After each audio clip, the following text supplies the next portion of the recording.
आमची त्रिमूर्ती नर्सरी याचा बोर्ड दाखवणार आहे, जे की चारंग बाबा हॉटेलच्या समोरच आहे. तुम्ही टोलवाल्यांना पण विचारू शकता. त्रिमूर्ती नर्सरी ही हॉटेल आहे आणि ग्रीन स्क्रिप्ट क्रिएशन मुंबईमध्ये आम्ही कामं करतो. आर्टिफिशियल इंटेलिजन्स म्हणजे असे शोसाठी झाडं खूप यूज करतात. बाईक इथे पुढे चला आम्ही आता बॅक साईडची नर्सरी बघू.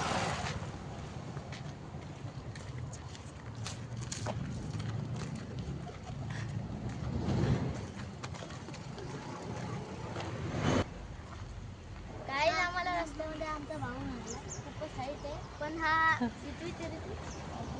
हा 7वीत आहे, 11 वर्षाचा आहे माझा भाऊ. आणि बोल. चला मी तुम्हाला पुढची झाडं दाखवते. तर गाईस हे आमचं लिंबूचं झाड आहे. हे सीडलेस आहे. आत्तासाठी आम्ही छाटलंय का ते त्याच्या फांद्या आम्हाला येता जाताना बाहेर होतं ना खूप, म्हणून ते त्रास देतं, म्हणून आम्ही आत्ता सध्या छाटलंय. सीडलेस लिंबू आहे. बोला. चालू कर. तर आम्ही आता पुढचे झाडं दाखवतो.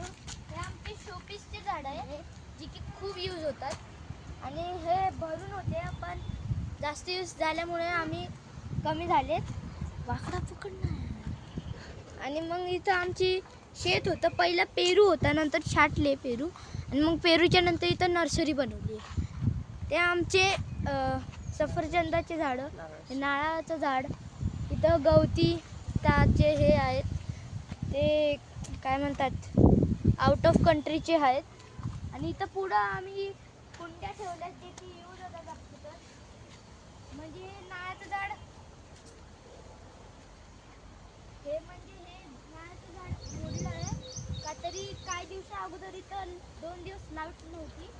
हे झाड पूर्ण मोडलेलं आहे, म्हणून ते थोडं मोडलं. आणि इथं ते सजावटसाठी ते क्रिसमस ट्री म्हणतात ना, त्याच्यासारखं सेम झाड आहे, ते पण यूज होतं.